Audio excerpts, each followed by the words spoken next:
back. Welcome to another edition of the Sports Report. And we are back. We got the full crew in the house.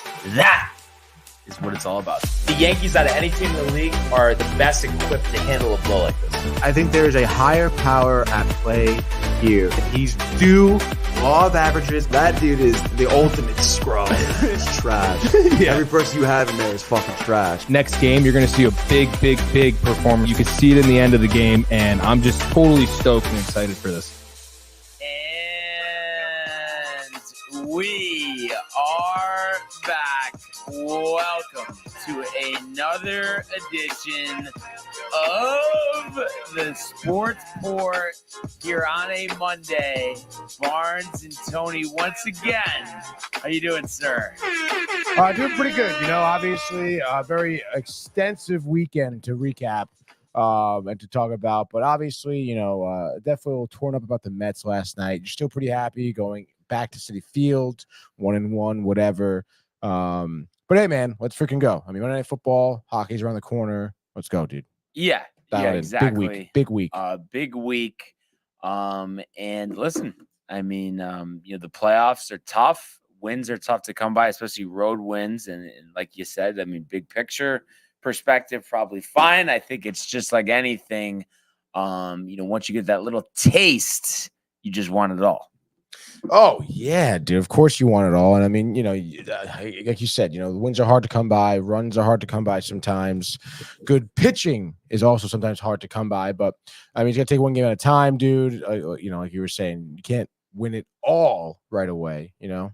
Yeah, exactly. But it was kind of funny, you know, listening to some DNR this morning. I don't know if you heard this call, but somebody said, like, they were having a tough time with it, even though they would have taken it before this series, that they felt like the game was in the bag, which I thought was like kind of a weird comment to make, just because, like, well, it wasn't in the bag. You just like saved it from jaws of defeat, but then just instantly gave it back. Yeah, exactly. So, I mean, yeah, that guy was, You heard that one? He said he was getting greedy, whatever, dude. Which he was, dude, because like you said, like he said, I mean, if you like told me it'd be a series tied at 1 right now, going back to Citi Field, like absolutely you would take that, dude. Yeah, exactly. Like let's not underestimate the Phillies here. I mean, they're one of the best teams in the league, like all year. Reason. I think I think the Dodgers had slightly more wins. I think the Dodgers are the best record, 98 or 99. But like by a win or two. Yeah. So yeah, obviously that's a tough opponent. So a lot to get to, and what a day yesterday with the TCA. Oh my gosh, yeah. You know, obviously we like we said yesterday, you know, would have liked to pick up that Jet win. Nevertheless, though, just a great time, and you know, can't wait to do it all again sometime soon. Yeah, dude, absolutely. I mean, there's a lot of sports to be watched, and obviously they're all always welcome here. Now that we've done it twice, we're a little bit more acquainted, dude. Yes. We know what to expect. The water, dude. Kev Do. Face up at 4:30 every day. But yeah, dude, what a great time, man. I literally would do that any weekend. Yeah, exactly. Couple comments, starting with the one, the only. Josh B says, what up, fam? What an awesome day yesterday, he says.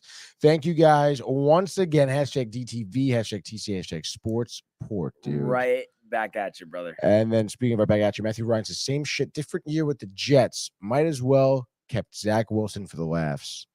What do you think? I mean, it's better than Wilson, but it's not great, Tony. But I think, you know, just due to the ineptitude of the division, a win 1 week from today, Monday Night Football against the Bills, would give the Jets first place. So I guess that's what you have to look at it.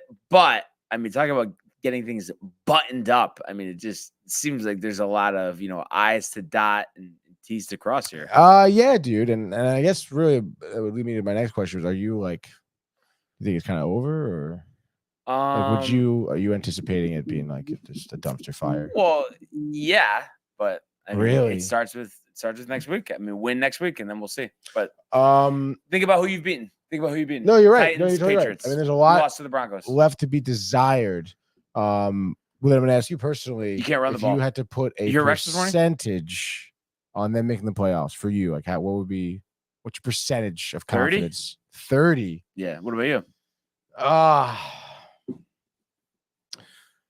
mean, I feel like just with the way the division is like, I would say 50-50 at this But point. I just like, I don't know. I could just see an egg being laid next Monday. No, yeah, if you lose to the Bills Like, but in handily, it Paris. drops like And then maybe significantly, Rodgers, dude. Carted off second half. Oh he's my taking, God, he's taking dude. a beating back there. Yeah, the blows he's taking. It's Yeah. honestly kind of crazy, dude. That the hit he took yesterday, where he was just like, Yeah. his knee was like behind him. He's like, I really thought it was gonna be like, Yeah, dude. That was it. Yeah, but maybe that would have been better just to kind of. That's what I mean. Like rip the Band-Aid off early, because I mean, I don't know. They just got to do a better job of protecting, and then just such an inability, Tony, to run the football. Oh, I think that's the biggest problem. Yeah, that's for sure. Speaking of big problems now, Matthew Ryan going on his rant, continuing Mets are frauds, go Yankees down to game 2, take it easy. Yankees are the real team compared to the poverty team in the NLDS. It's interesting that he says poverty, even though they clearly have more money and spend more this year in the NLDS against the Phillies. And then he says, effing Rodgers throwing 3 interceptions. Yeah, well, that's 6th game of his career doing that.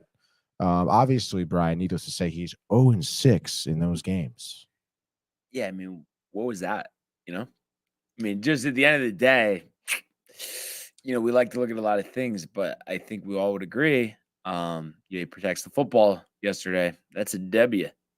Yeah, dude. Like definitely. I mean, 2 of those interceptions were pretty. Like, what are we throwing at? Like, what are you looking at downfield? And after Garrett was wide open for the go-ahead touchdown. Oh, you missed it. Nah, it's all right. You get it next time. Yeah, dude. Electing to throw to Williams at the end there, and the throw was just off the. I just forced. It was forced, and it was just off the mark. I don't know. He threw it right almost at the defender. It seems.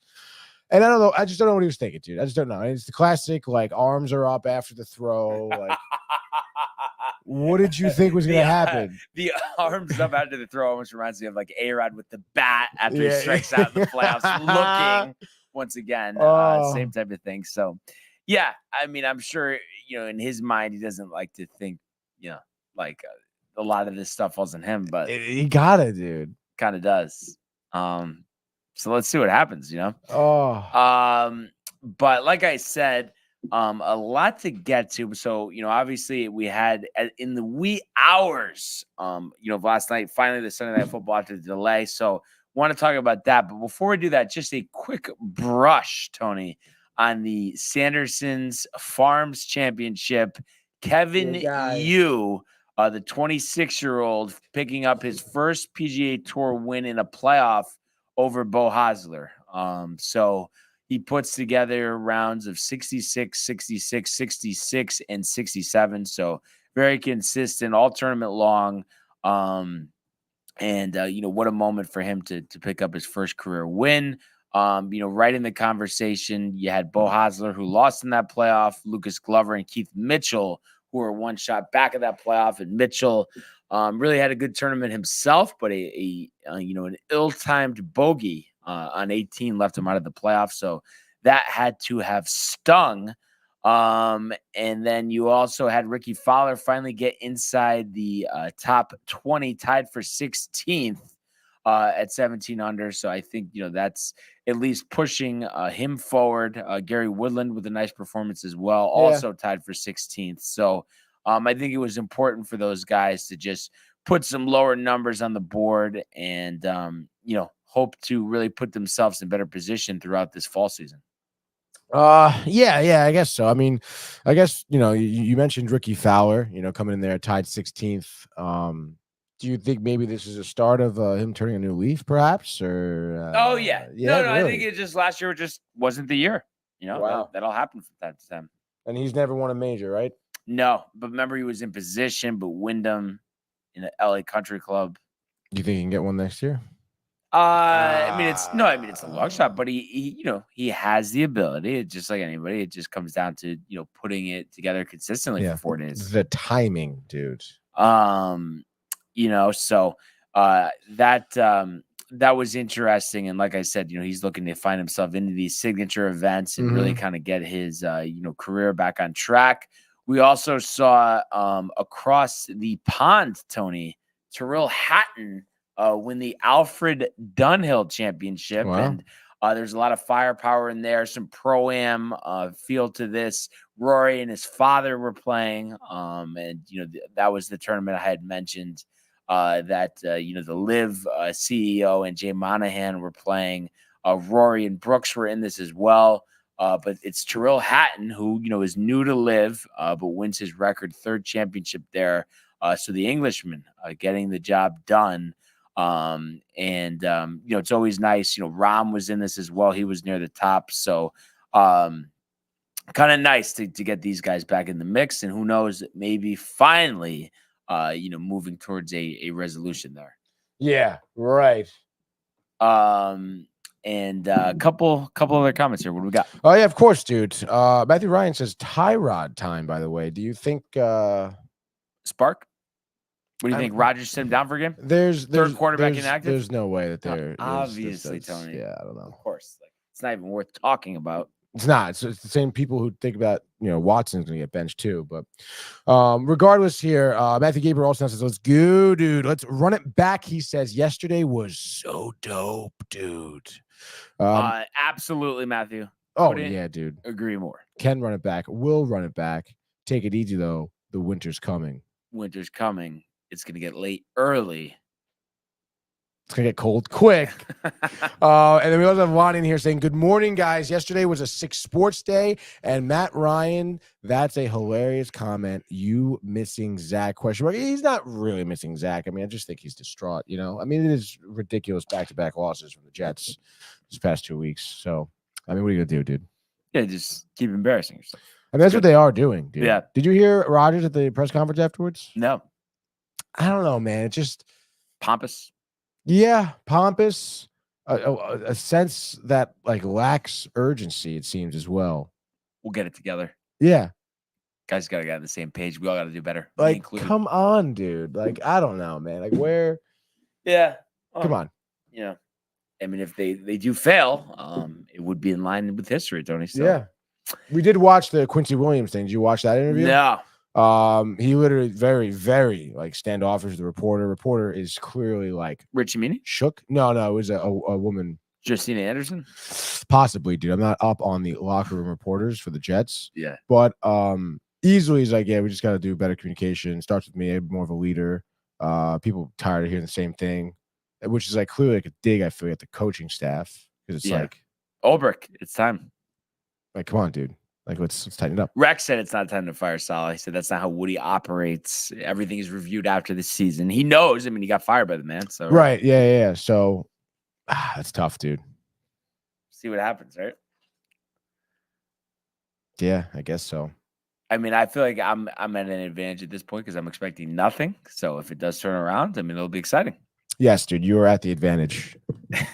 Josh B says Matty G. So he's fired up for him. And then I was just gonna mention, and I think I had touched on this yesterday. This Thursday, that first tournament in Utah, the Black Desert Championship. So we will have to do a full preview as the fall season roars along, Tony. That is dope. Come on. If you had to just off the rip here, I know you're gonna say, "Oh, dude, that's ridiculous."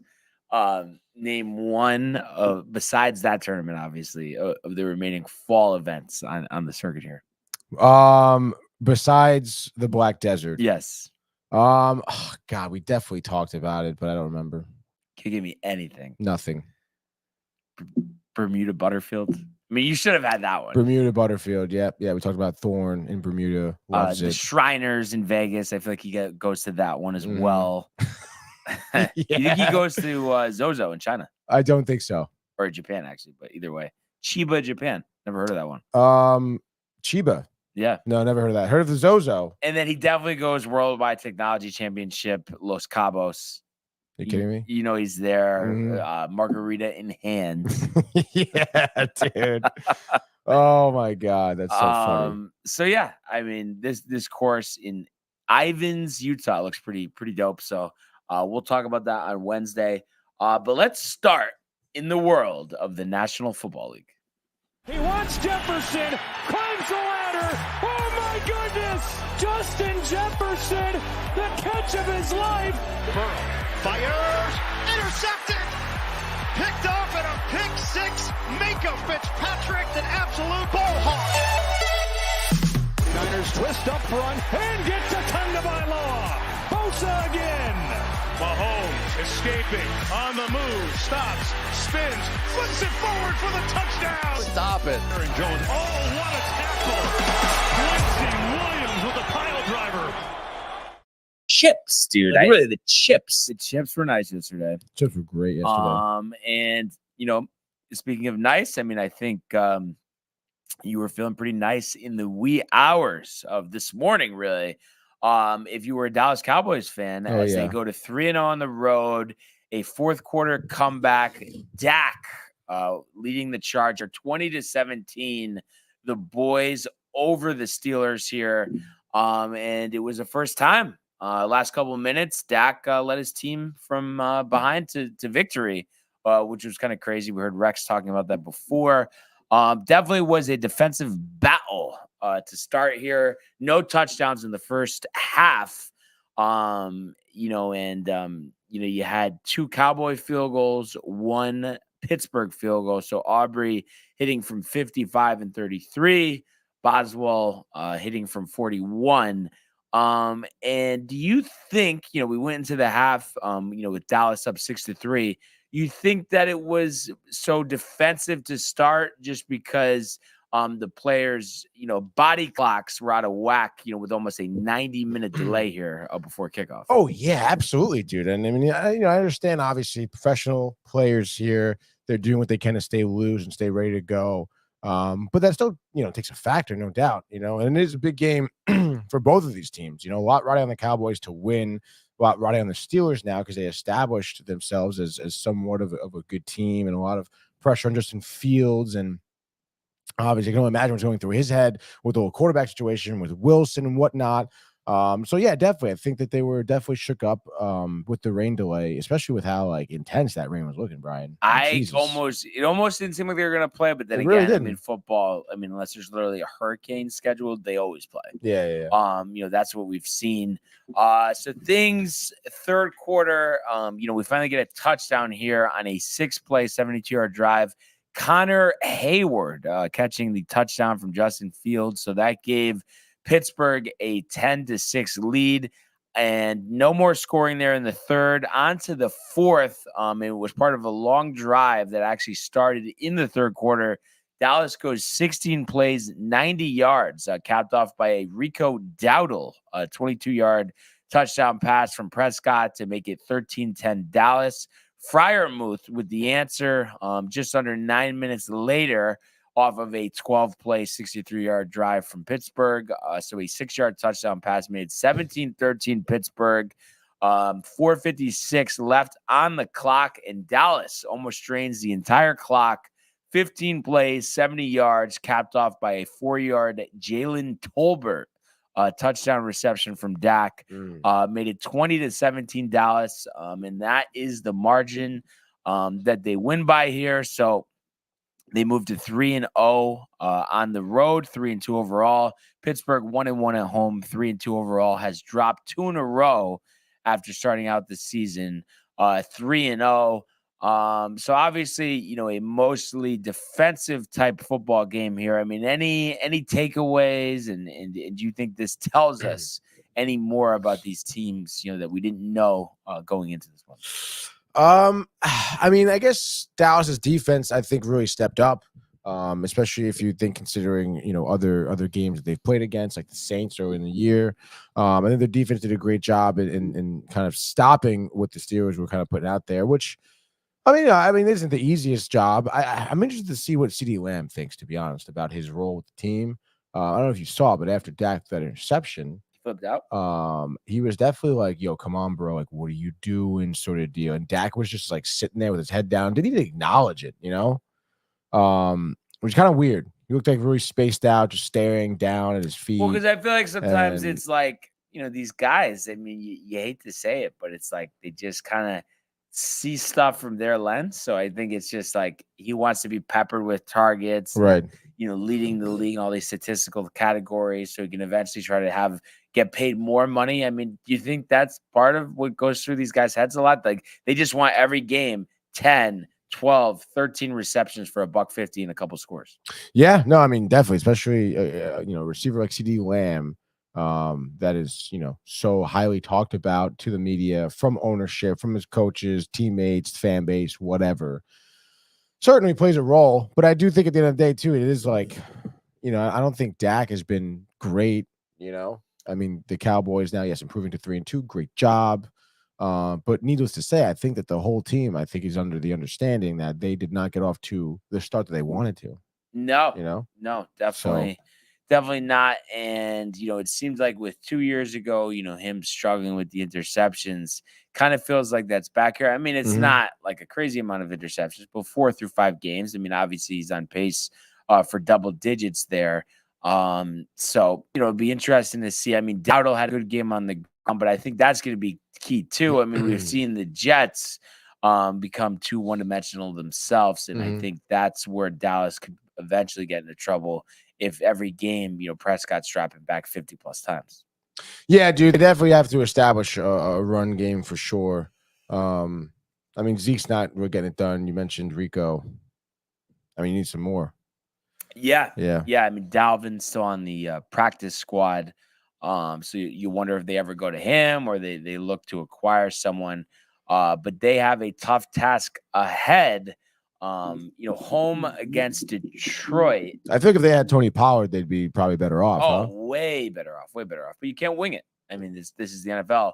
But home against Detroit, and then at San Francisco, who I think will be a little juiced up, and then at Falcons, home to Eagles, home to Texas, at Commanders. I mean, that's kind of murderer's row. Yeah, they're gonna have a tough time there, dude. I mean, they're gonna really have to tighten it up. I mean, if, like you said, if Dak is throwing picks, that's just not gonna be working out, dude. CeeDee Lamb is gonna be really pissed. And I know you mentioned, the 4 interceptions through 5 games here. I think it was 2 against New Orleans, right? And then 2 last night. I think so. Yeah. So I mean. So yeah, I mean, maybe CeeDee Lamb overreacting. I mean, only 5 or 6 catches. He probably just thought, "Hey, I have my men beat. I should be getting more targets." I mean, I think that's what goes through some of these guys' heads. Do you think though, do you think CeeDee Lamb is right? Like, do you think he should be getting more targets? I mean, 2 interceptions. So I mean, those are a couple throws, right? I mean, you hone in, and I feel like because we've heard it. I think if it was Ocho Cinco, if I'm not mistaken, but he always used to say, "I'm always open." All right, dude. I guess I don't know. I guess you've heard that though. I have heard that. Yeah, I don't know. If I was Dak and CeeDee Lamb was really giving me issues, I would start throwing to him way more. Yeah, and see what happens. Well, because if he drops a ball, yeah, but now you look at who he has to throw with, especially with Cooks on IR. I mean, he's by far his best option. So you don't want to start a battle. No, you don't want to start a battle, I guess. But at the same time, it's like, relax sort of deal. I mean, 9 targets, 5 receptions isn't great, I suppose. No, it's just average. That's all. I feel like he probably would have been better if he got a touchdown. I think he probably would have shut the fuck up. Shut the fuck up, dude. Yep. But I guess we'll see. What about Steelers? What do you think about their upcoming schedule? Looks like they have the Raiders next week. Then they're playing the Jets, the Giants, the Commanders, Ravens. So those are those next 5 games for them. I hate to say this, but because we're part of it here, but I think they're going to go 3-0. Really? Yeah. Boy, kind of 2 classic, for a storied franchise, 2 classic rivalry games here going up against the Cowboys and then the Raiders. Yeah, dude. That is actually kind of great. I mean, honestly, even Jets, Giants too. I mean, New York teams. Yeah, but I'm saying just in terms of classic rivalries, they always used to match up.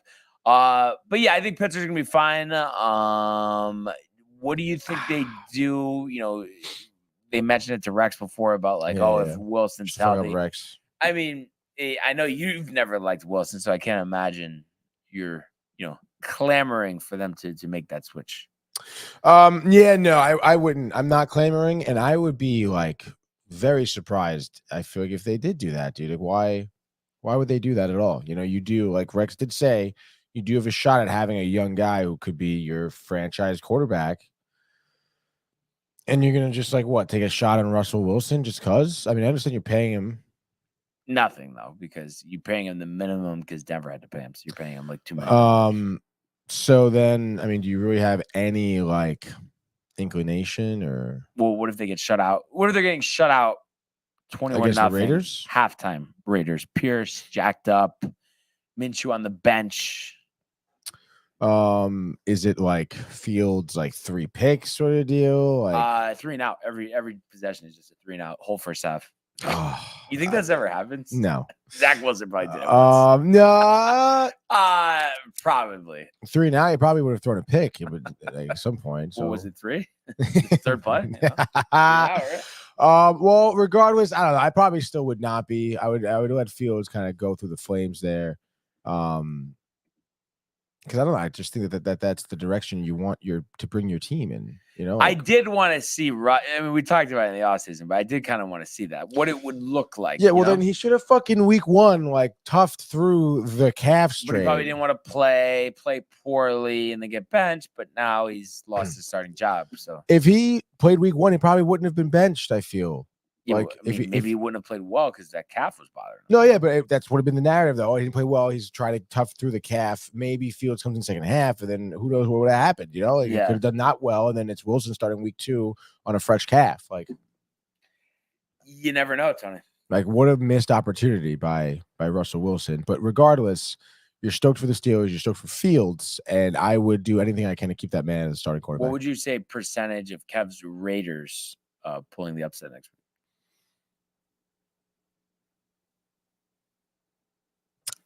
Business decisions. Yeah, I don't know. I feel like Kev is always the optimistic Raider fan, so I'd probably give him like a 70% chance. He would say.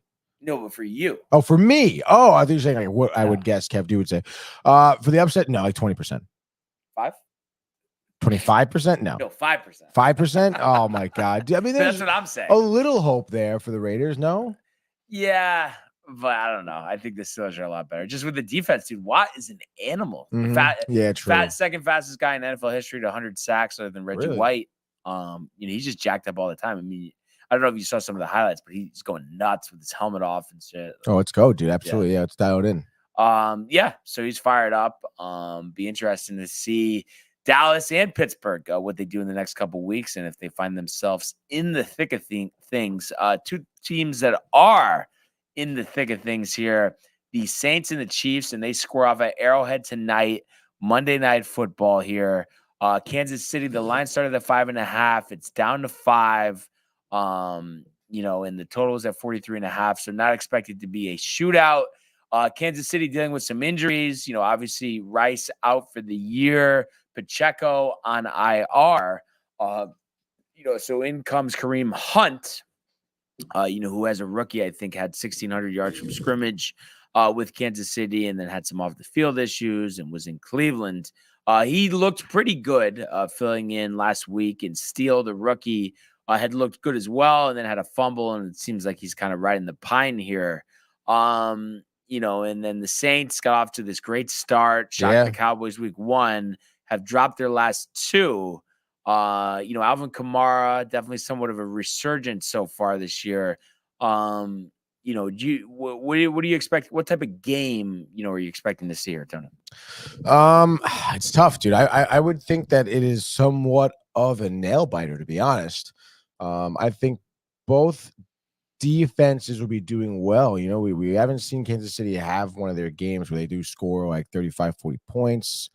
And I think that's going to be a little bit of a theme here for this week. And I just feel like that, on top of that, Kansas City has a solid defense. New Orleans has had, I guess you could say, a lackluster past couple weeks in terms of producing offense. So I don't know. I mean, I think it'll be tight. I think it'll be like back and forth a little bit. But like I said, low scoring. Maybe fourth quarter is you'll see Mahomes throw 2 touchdowns and pull away sort of deal. Wow. I guess, right? Beginning of the end for Dennis Allen, or? I guess so, right? At this point. I mean, everyone was riled after that start, but I don't know, with Carr, right? I mean, maybe they pick up Adams, but I know he wants to go to the Jets. But even with the dysfunction, I think he still really prefers to go to the Jets. Yeah, it's just so wild. I mean, you mentioned those first 2 starts. It was the most amount of points scored ever in the first 2 games, right? I think so. which is kind of outrageous. And then you followed up by scoring 12 points against Philly in a loss, and then 24 points against Atlanta in another loss. So, and it kind of almost erases those first two games. What looked like a year that would be crazy for Derek Carr is now looking a little bit less so. So, I don't know, man. I mean, obviously he has time to bounce back. They are 2-2. But I don't know. I just have a hard time that they'll be bouncing back against the Chiefs, specifically at Arrowhead. So I just don't see it. Yeah. What do you got? What do you think? Well, I mean, we'll do, our official Monday night frenzy. But it is interesting because obviously the Chiefs, being down Rice, that's a big loss. But I think Xavier Worthy, as the season goes on, will continue to play more and more of a role. Plus, we finally saw this guy named Travis Kelce, have his best game of the season last week. So you would imagine, he gets more in the mix. And it seems like over the years, whether it's been, winning pretty, winning ugly, when it just comes down to winning, that's what Kansas City does. And I think that's why they're 4-0 right now. Yeah, I mean, that's definitely why they're 4-0. I mean, you've seen some of the gritty, close wins that they've had this year. They find ways to get it done, dude. So crazy that, obviously it was just such a rare circumstance and all these things needed to happen. But the fact that Mahomes pretty much tore Rashee Rice's ACL, that's just so insane. It is really, it's tough, dude. You got to feel for Rice. Yeah. I really liked him, dude. No, so did I. Yeah. But Worthy, I think, is going to have a big year. He's so fast. I mean, ridiculous. Get that guy in space, forget about it. So, should be a good one. Joe and Troy with the call on that one. 8:15. I'm sure Lisa Salter's roaming the sidelines, Tony. Yep. And before we get to our official picks on that, a couple more comments here. Kev Du is back. He says, let's go. We want the smoke. What a time yesterday with DTV yesterday when TC and DTV get together. It's definitely a great time. No doubt about that. Dude, this is my guy, Matty G. Don't let him beat up. Don't get him beat up, LMAO. I don't know. I got nothing. Neither do I. I got nothing. I don't know, dude, but Aaron's in the house, dude. He says another time, awesome time yesterday, what boys. What a time, Aaron. What a time. And then he says Russ didn't have a bad year last year statistically, and the Steelers have a championship defense. I think Fields gets to a point where he's costing them games. They'll make the switch. I think that's true. Yeah, I guess so. I mean, do you think that point will ever happen, though? It could. I mean, we've seen the good and bad with Justin of course Fields it could. the past couple of years. I think it's a 50-50 proposition.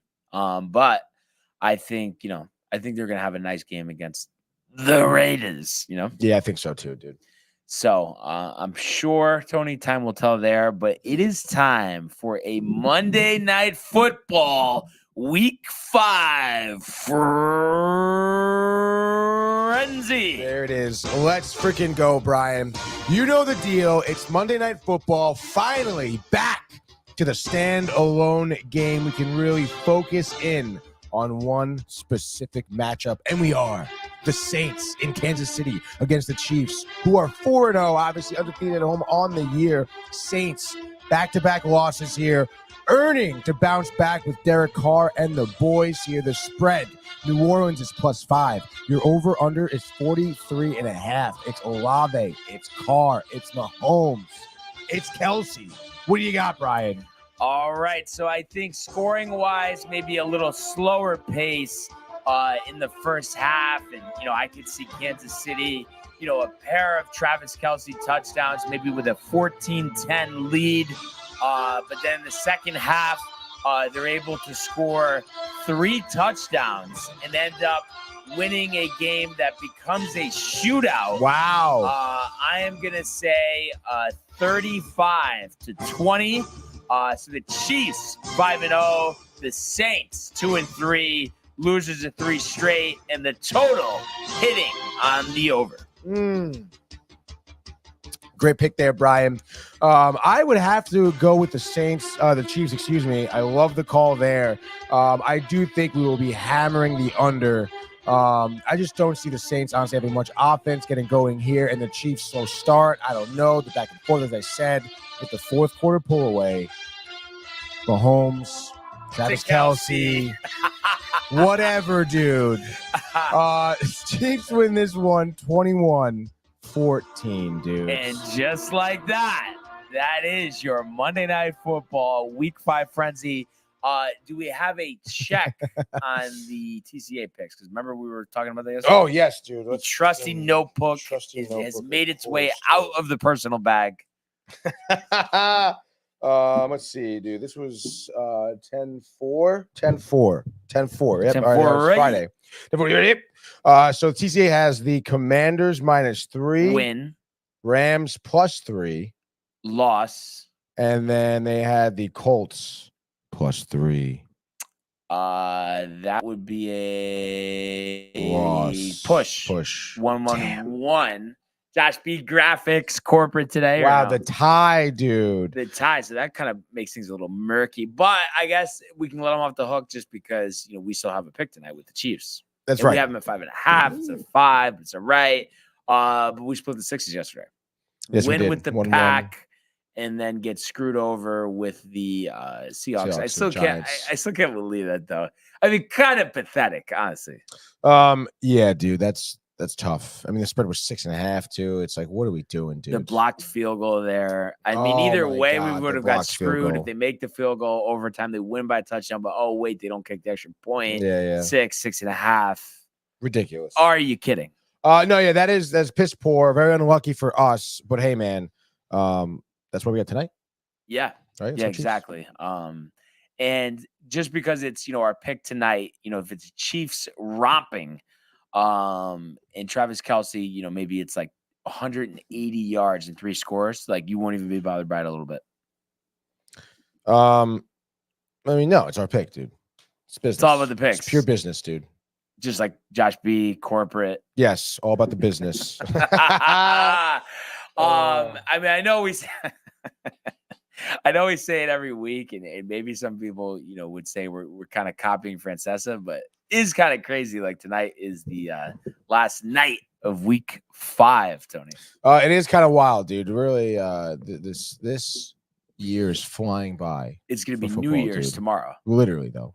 Speaking of New Year's, Matthew Ryan says Chiefs will lose tonight. I mean, I don't know, man. The Saints and Arrowhead, that would be quite the upset. Yeah, what do you think that does Matthew Ryan does not like the Chiefs? I'm sure like everybody, they're chiefed out. Yeah. But it is what it is. And just a quick look ahead spot here, Tony, before we get to the baseball. Coming up in week 6, Al Michaels is going to get underway. The Seahawks hosting the Niners. That'll be good. So this was, one of the more exciting rivalries in the league, probably about 10 years ago, when Kaepernick was quarterbacking San Francisco, Russ in Seattle, Pete Carroll, Jim Harbaugh. But now, we find 2 teams, one Shanahan, he's been there a while. Teams had a lot of injuries. They're starting to come back into form. In terms of with injuries, but play uneven so far, 2 and 3, kind of blowing it late, and really should have been able to run out that clock against Arizona yesterday. And then, Seattle, the 3-0 start, losing the last 2. So I think a lot on the line here. And would it not be played, Tony, at Lumen Field? Lumen Fields, dude. Yeah, I think this does create a great matchup. I mean, we talked about it yesterday. I mean, the Niners, obviously still missing McCaffrey, a big piece of their strategy and offense. Good, though. I feel like no excuse. Really, Mason's been hitting holes. I mean, you're not wrong. Yeah. He's averaging over 5 yards a carry. Has he been like a target out of the backfield as well, like receiving? I mean, of course, it's not the really? same, but Right. still. I mean, you got enough there. No, you're right. You're right. Kittle. So what do you put it on, dude? Kittle? Yeah, I guess just poor execution, X's and O's. So, like, you think maybe Brock Purdy without the right weapons isn't really that great, or maybe Shanahan? No, I mean, the weapons have been there. It just things have been just a little off, and that's like, you think about it. I mean, they got the same record as the Jets, kind of similar. Yeah. Poor execution. Yes, but I think you could say maybe. Boy, I mean, San Francisco would probably win 41-0. Yeah.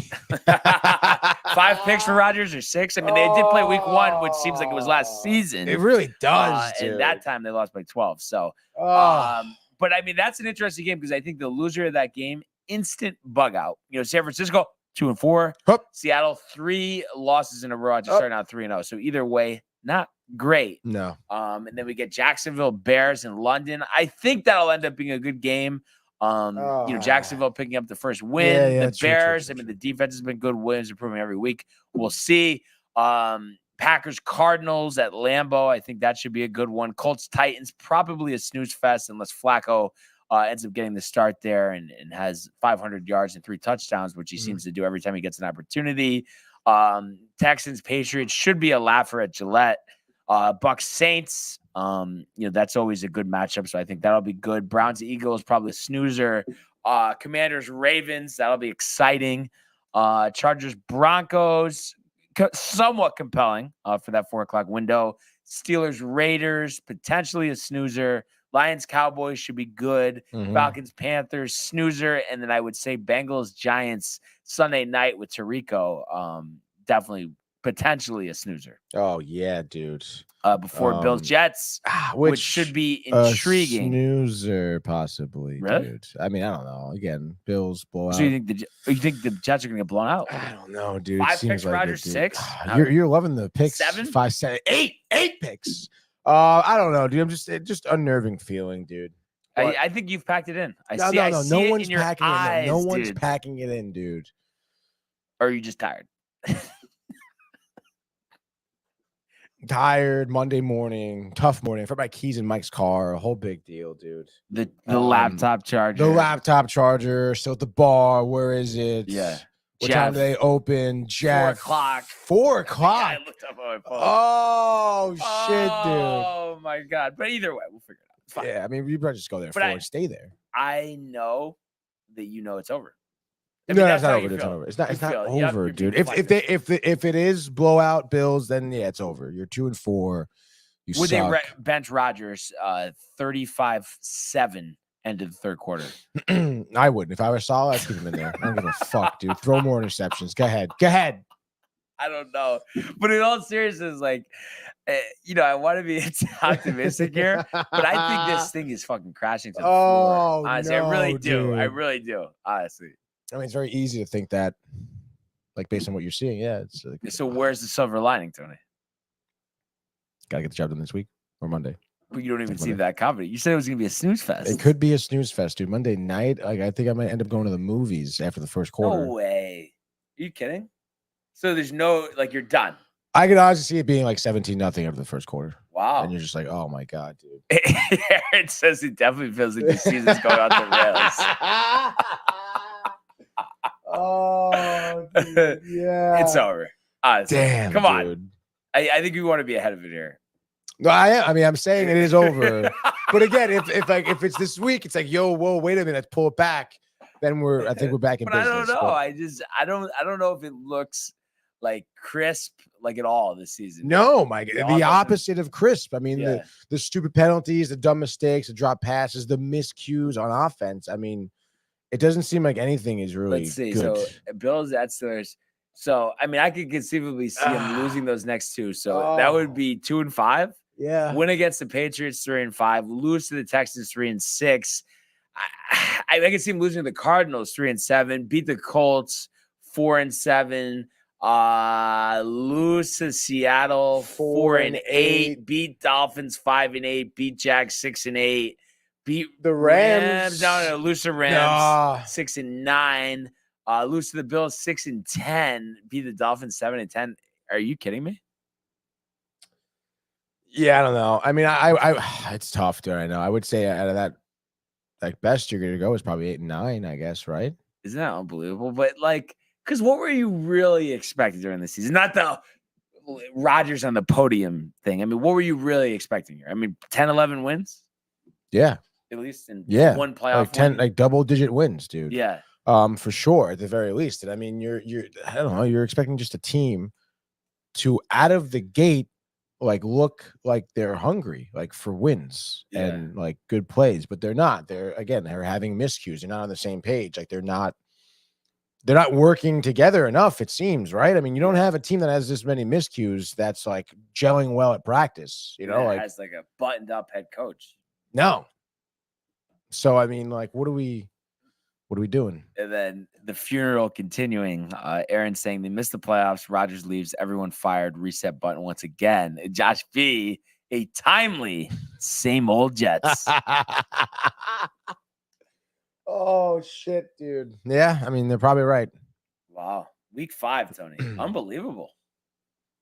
And he only had 1 interception going into this game, but those are just like, I don't know. They're just bad. It's not. It's just so crazy because it's not just that, you know. It's just like the No. culmination. Everything else that's surrounding this team, everything else that's happened to them during the offseason. Hassan Reddick. And what do you think about Aaron suggesting that Nathaniel Hackett drops acid and gets creative on offensive play calling? I mean, yeah, definitely, dude. I mean that would certainly help, but I don't know if this team can even handle that, dude. But why is it like that in the first place? I don't know. Because again, I mean, we talk about, Rodgers and the way he runs an offense. Miscues is probably because they're just not on the same. Like, it just seems like that they don't know what to do. And Josh B knows what to do. He says, "Come on, you know the quote, Barnes, LMAO," and that, of course, he's referring to as the Jets going to jet until they can't jet no more. Yeah, and I feel like the offensive line is not a strength, Tony. You got to be strong in the trenches. Yeah, no, I certainly. And I mean, again, you want to talk about the lack of running. Like, you need to run block. Like Rodgers getting popped and getting sacked, getting injured, getting banged up. You need to pass block. Like, you're not getting really any of that, it seems. And it's tough, dude, because it's really frustrating. For everyone, including Aaron Rodgers. I'm sure he is frustrated, which I would really be interested to see how he really acts. Like in the locker room, like when he's talking to people, do you think he's all calm? I think there's no way he's calm. RELAX. Really? Yeah. But like I said, I mean, it's a big swing game next Monday. Big swing game. Whole season is really riding on this game, dude. Yeah. Whole season. It just because we only know failure. I mean, we're preparing for the debacle. Mm-hmm. Yeah. No, you're right. So let's see what happens, right? Yes, let's see what happens. I mean, at least we'll get a nice Monday night standalone, focus up. We can sit down and watch it, no other distractions. Oh, God, dude. Enough of that, though. Enough of that. Let's go to the world of Major League Baseball. It's deep to left. It's 700. Albert Pujols. Yeah, what a play! Stop it. Yep. Alonso cracks one of the Mets win the ball game. Out of sight. And it works at 100 miles an hour. 14 strikeout. Too deep to left field. There it goes. See ya.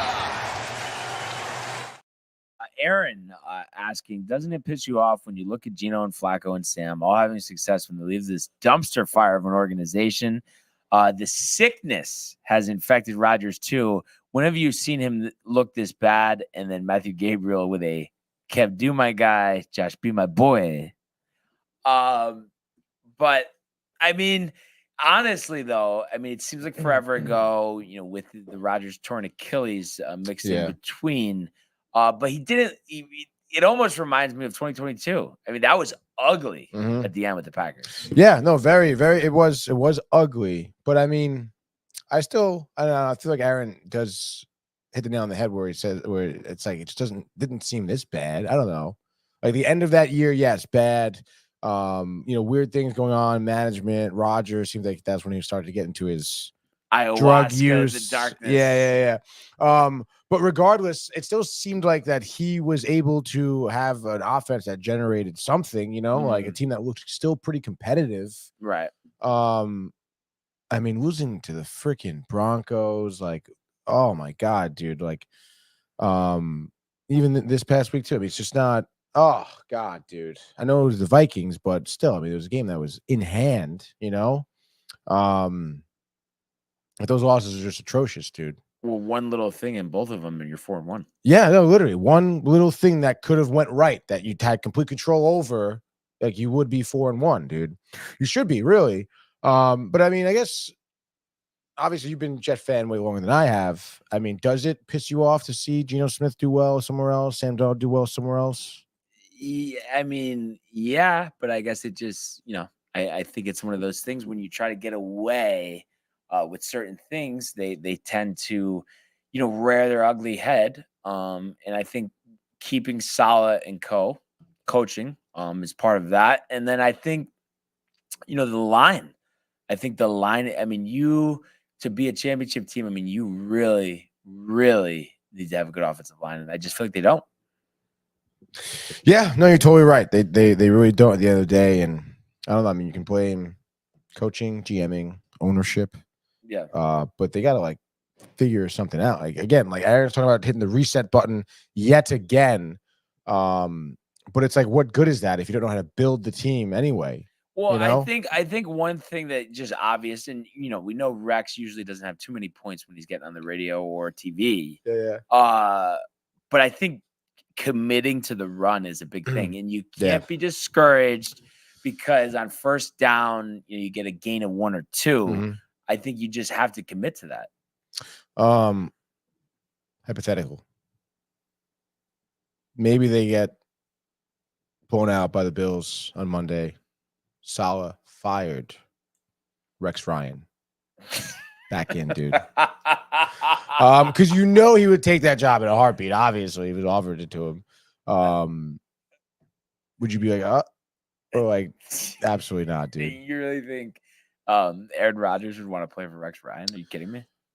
Probably not. But I mean, it doesn't seem like he wants to play for Salah either. And I feel like Rex Ryan has better track record than Salah. I think again, another thing that he's rarely right, but he's right about is I think he will most likely wait till the end of the year. But I mean, obviously, heads are on swivels, Tony. Oh yeah, definitely, dude. I forget who asked Rex Ryan if he could fix the Jets' offensive line. I'd fix that in a New York minute. And that one really got the way he talks about like him being a coach and like trying to still coach. It's just like, I don't know. It's just funny. Yeah. I mean, again, he had some success, whatever. Not enough. But he talks about his coaching career like he won a Super Bowl. Yeah. Yeah, and then if he was the Chargers coach, if he was there, he would have done this, dude. Yeah. Also, Matthew's saying, "Let's go, fellas! What a time!" Aaron, what is good? Josh P says, "Always a great time with your family." Amen. Yes, Aaron saying, "What up, Matt? The line's been horrendous for years. Definitely Ferguson and Mangle were a long time ago. Absolutely." He says, "Yes, bring back Rex." Yep. Said no accountability. Tired of hearing the same BS. Matthew's saying, "Kick out of their own way." Do you guys hear what Quincy Williams said to the game? Watching it from SNY on YouTube, unbelievable. Basically, everyone said top to bottom needs to be more accountable. Yep.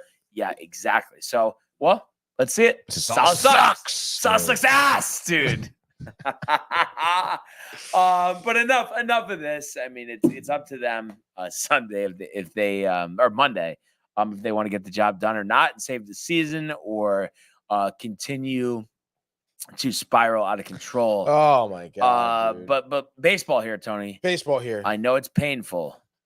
But if you want anything you want to touch on from that ninth inning walk-off win for the Phillies yesterday. I mean, yeah, I guess so. I mean, we spoke about it obviously yesterday. And what a crazy game it was to show with Vientos tying up the game. I mean, kind of ridiculous, no? I don't know. I mean, McGill there in the ninth, obviously super tough, but I mean, I don't know. I mean, I was looking at the box score highlight this morning again too. It does piss me off how close we were to being up 2-0. Right. Another crazy comeback victory, and at the end of the day, it was the Phillies having the big play instead of the Mets, which is again, I mean, it's gonna happen. It's postseason baseball. We said Phillies second best record, in the MLB, but I don't know, man. I mean, just the way McGill was pitching last night,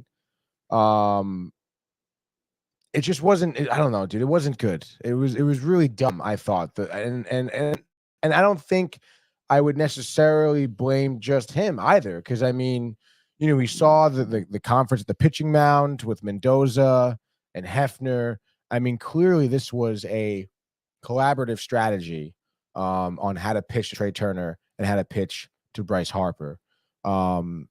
And I understand, and maybe Mendoza's had, Bryce Harper homered off of Sevy earlier in the game. Sevy attacking Bryce Harper with a fastball. And now he's like, all right, McGill, I want you to try and like pitch around him. But I don't know, man. I mean, I don't know if that got into the head of McGill a little bit because he just really never had his accuracy. I probably would not have kept him in there. It's just really tough, dude. And I don't know. I feel like I would have. I don't know. I feel like I would have pitched to these batters better. All right.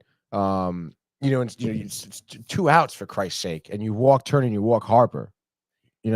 Yeah, I mean, especially Turner. I know you don't want him to get on base, but at the same time, I mean, he has some power, but it's like not like Harper's type of power. So like, Yeah, he could pitch to contact more and he'll make a play. and you put a runner in scoring position, and the Phillies didn't get a hit. They never hit that inning until the walk-off one. Yeah, like come on, 2 outs, dude. and I'll Like, start 2 outs. 2 out Walk. So like you go, and you're trying to pitch around. It's a 3-2 count, and trying to paint a corner you haven't touched the whole night. Like, what are we talking about? What do you think is going to happen, Yeah. dude?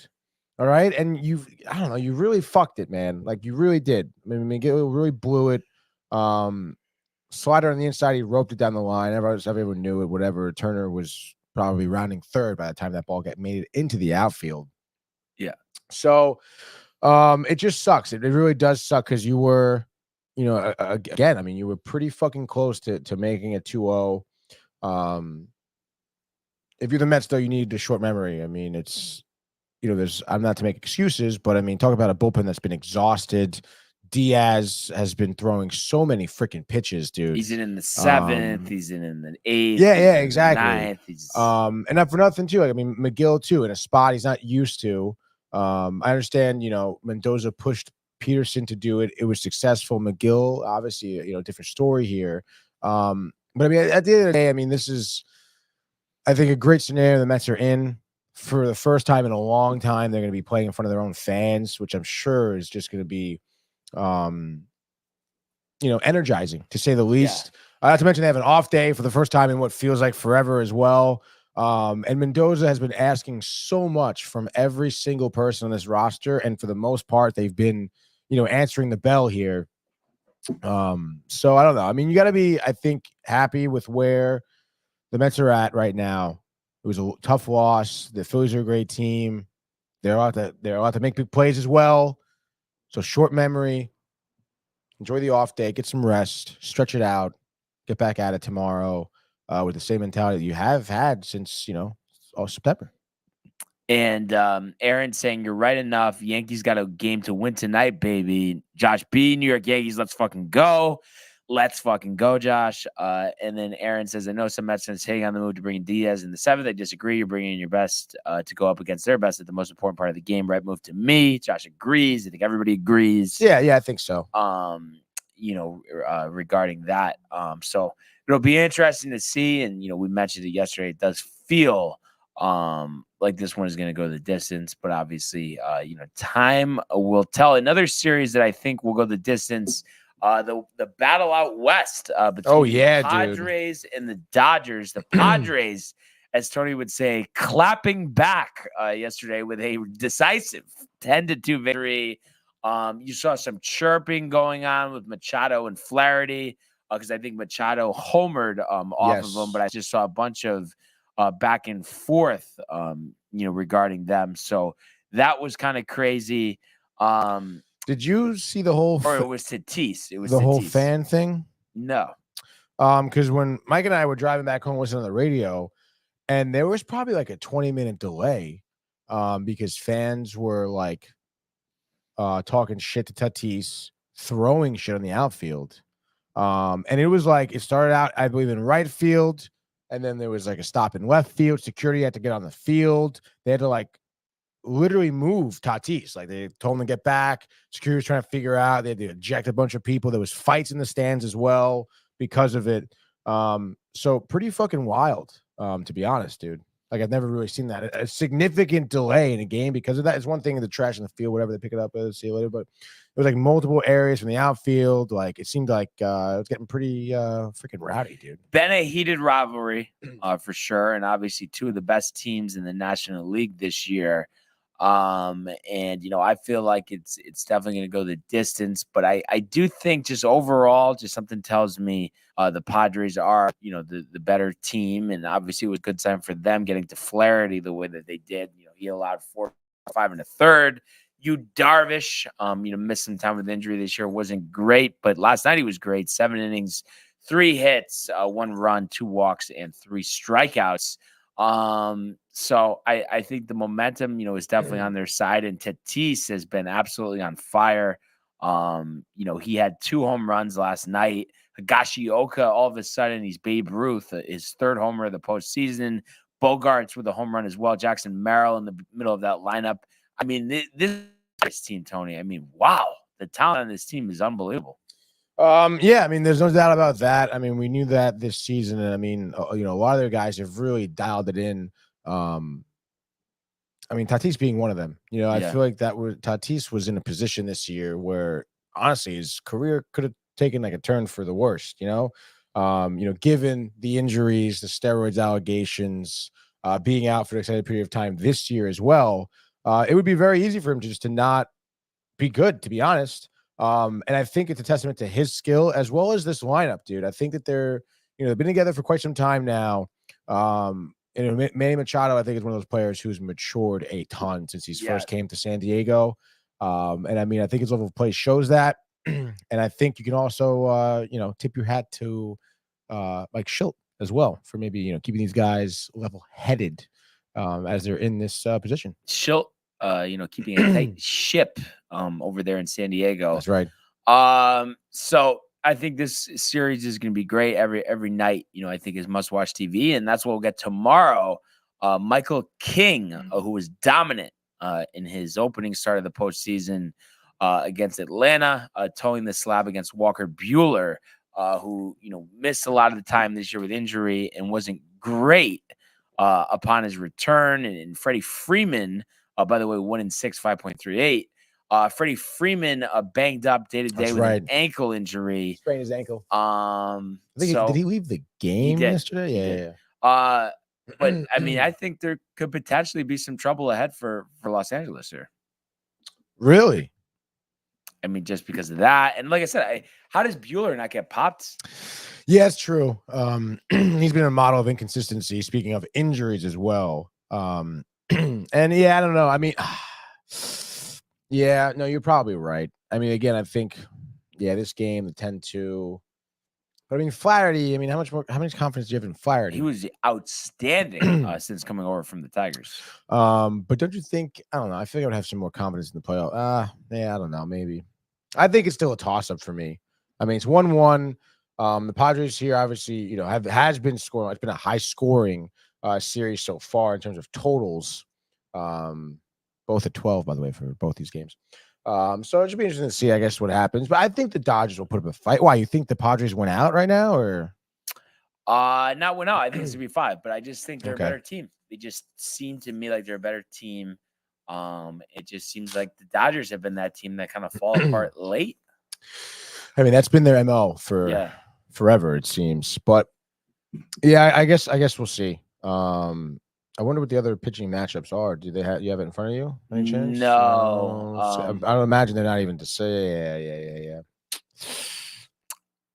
3 starters, and the first game was on Saturday. So by the time they get to Thursday or Wednesday, Sunday, Monday, Tuesday, so only 3 days rest for Dylan Cease. So they might have to start Martin Perez unless they go Cease on 4 days rest. What would you do? I think it depends on the circumstance. If you win, then I think you wait, right? Yeah. Because 3 days rest doesn't usually work out too Absolutely well. Not. So that'll be interesting. And you know what else will be interesting? Game 2 tonight at Yankee Stadium. A pitching matchup, the 2 left-handers, Cole Reagans, who had a really good season with Kansas City, 11-9, 3.14, struck out 223 batters. and did actually face the Yankees at Yankee Stadium. Actually, a game I was at where Jazz ended up walking it off. But he pitched well, in that game. And obviously, given those numbers, pitching well all season. This was his first full season in the bigs. Had pitched parts of the previous 2 seasons. But he's been impressive. Obviously, I think it's helpful that the Yankees, have some tape on him, from that game back on September 11th. That was a 6 innings, 3 hits, 2 runs, 3 walks, 7 strikeout performance. And really, it has been, over a month since he's had a clunker. At Houston, he gave up 5 runs, 10 strikeouts. But first, postseason start here at Yankee Stadium. That's never an easy thing, but obviously pitched so well, at Baltimore last time in that 1-0 victory. So I think it will be, a task, but I think on the other side of things for the Royals, going up against Rodon, I think Rodon really looking to make a mark here. I mean, he knows this is why he was specifically brought in to be, that second pitcher after Garrett Cole starts game 1. And I think as the season went on, he really progressed and, ended up going 16-9, 3.96, 195 strikeouts. And his last outing against Kansas City, 6 innings, 5 hits, 4 runs, but only 2 earned, 9 strikeouts. That was back on the 9th of September. But yeah, he really pitched well down the stretch, and I think he's a guy that gets fired up, and that's the type of guy, Tony, that you want making the start game 2 here in the ALDS.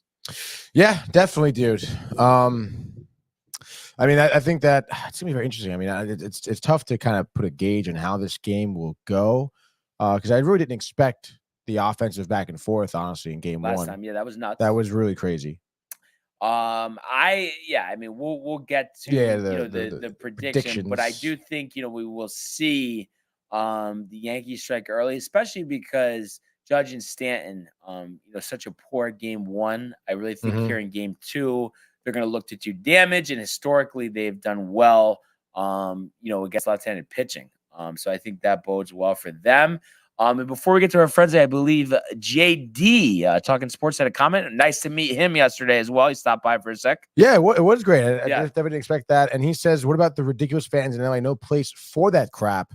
Yeah, it's tough, dude. I mean, you're talking shit to a player is one thing. But throwing trash in the field, disrupting the game, stopping the game, causing issues with the bullpen as well. I mean, it's kind of ridiculous. No, it's annoying. Yeah. And we've talked about this before, but it's just like, feels like it's a waste of time even talking about it. Like, don't be a fucking idiot. I mean, what else are you going to say? No, literally. It's just like so easy to just enjoy a game or a playoff game. Like, what are you doing?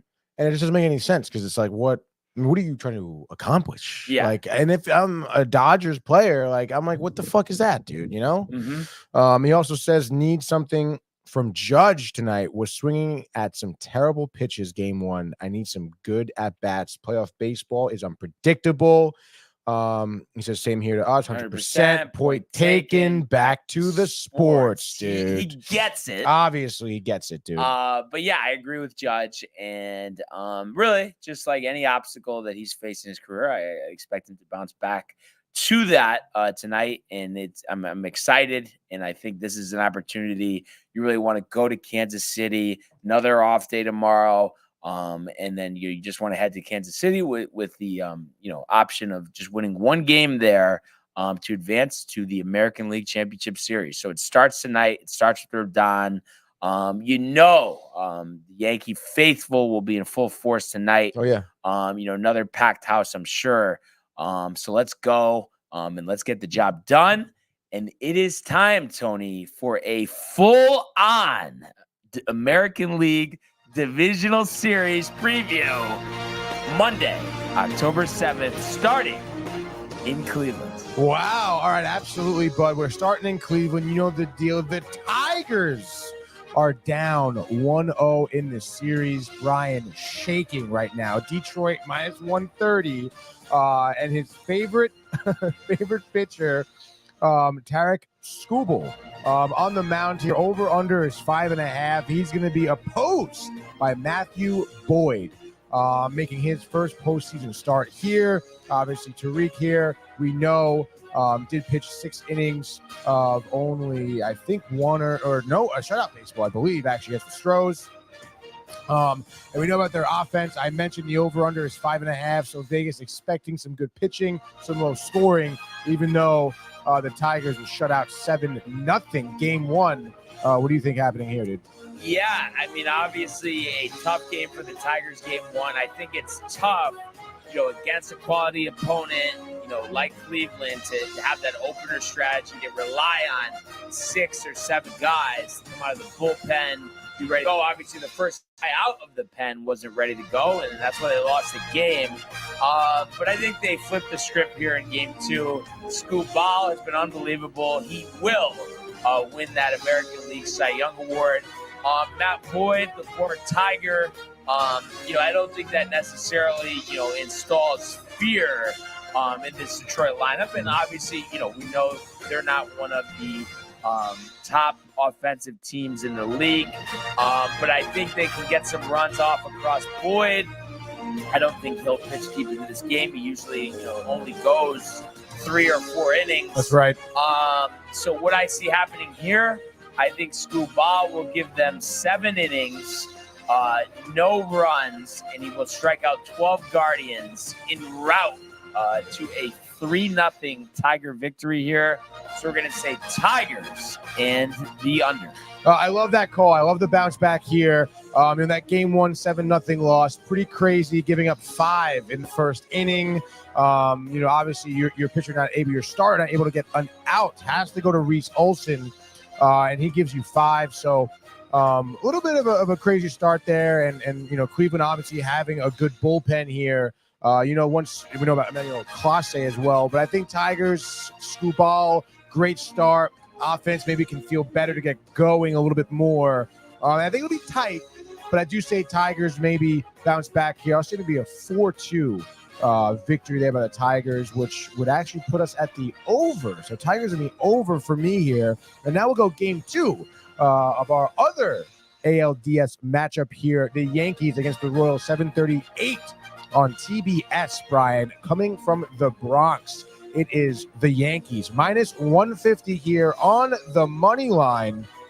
Over-under is 7.5. So obviously expecting some more scoring with the big names: Judge, Stanton, Bobby Witt, Perez.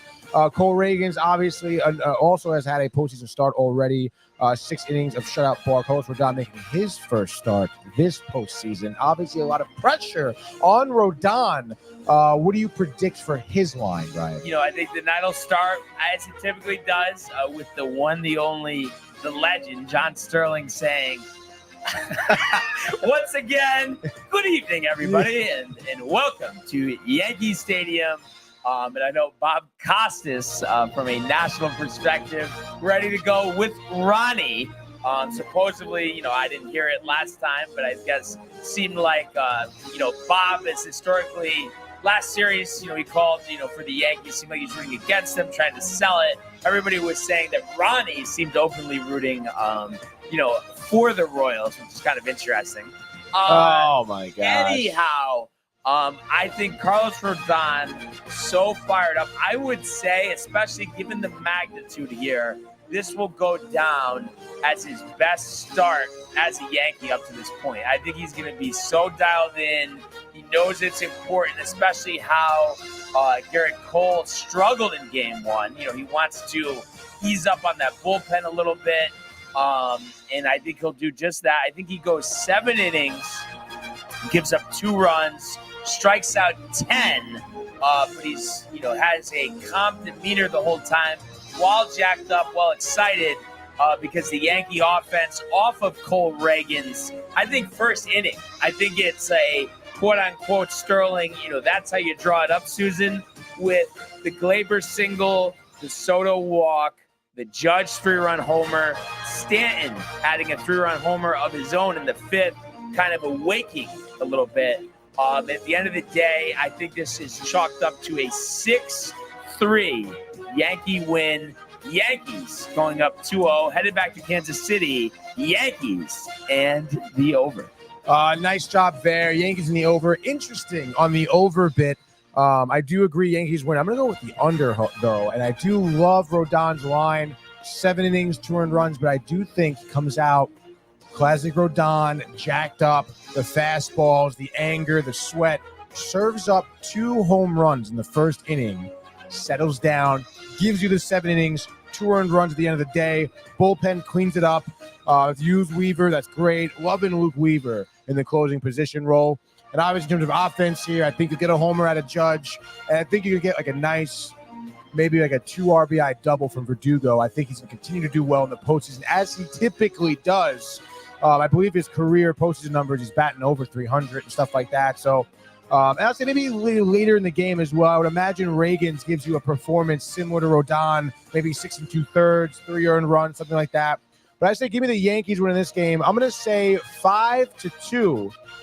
So Yankees in the under, dude. And just like that, that is your baseball frenzy, Tony. And we say it all the time, but there really is nothing like postseason baseball. It really is, dude. You're just, oh my God, like riding on every pitch, dude. Like you just don't want to look away. Like, you know, you're gonna pop out of your chest. Literally, dude. You know, Um, heart racing. There's nothing like it. Last night, standing at the Horseshoe, watching the Mets, getting this in my hand, a cool breeze coming through the window. That's fall. And that is what it's all about, no? No, it really is, dude. It makes like it just, you know, people talk about, you know, playoff hockey being a huge thing. I mean, I really do think, for me anyway, like the disparity between regular season and postseason is more so in baseball than hockey. Because really, like, especially, I don't know, with the way the pace that these baseball games have been going to, where everything is quicker, obviously, with the pitch clock and whatnot. It just you can't get off your seat, dude. You can't get up, can't look away. No, You really can't. You can't. Yeah, very difficult. Yeah. To get up during the game. Like when I was Yeah. there on Saturday, I mean, when I got up, I made sure it was like, oh, it's the 7th inning stretch. Just gonna go to the bathroom real quick.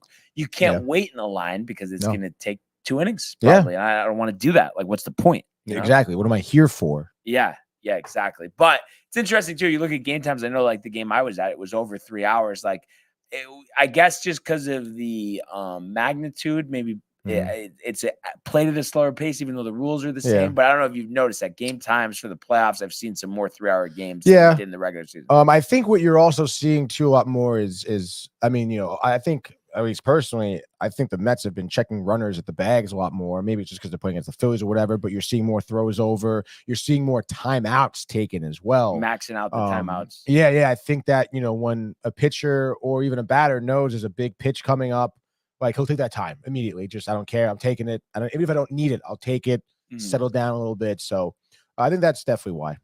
Yeah. So can't wait for game 2 tonight. Obviously, a big show upon us tomorrow, recapping that as well as that Monday Night Football game between the Saints and the Chiefs. That's right. So can't wait for that one, you know, as well. And I think it's just going to be, as it always is, you know, a huge week on the sports port this time of year. Playoff games every day. Feels like football games every night. So let's go. Yeah, it does. Josh B saying, JD. Hyped. So hyped, ready to go. Josh B says, great show, fam. Let's go Yankees. Amen, Josh B. Amen. But once again, I would like to thank everybody for tuning in today and continuing to comment, like, and subscribe. All of the archives on the YouTube page, Tony, Michael, Renee, and Jay in costume, the merch at downtimetv.com. Want everybody to enjoy the day, enjoy the games, and we will see you mañana. Hey guys, Tony here from Downtime TV checking in. I want to thank all our fans out there who's been liking, subscribing, sharing our content. You guys are the best. You guys are our bloodline. You make us love what we do. Thanks again.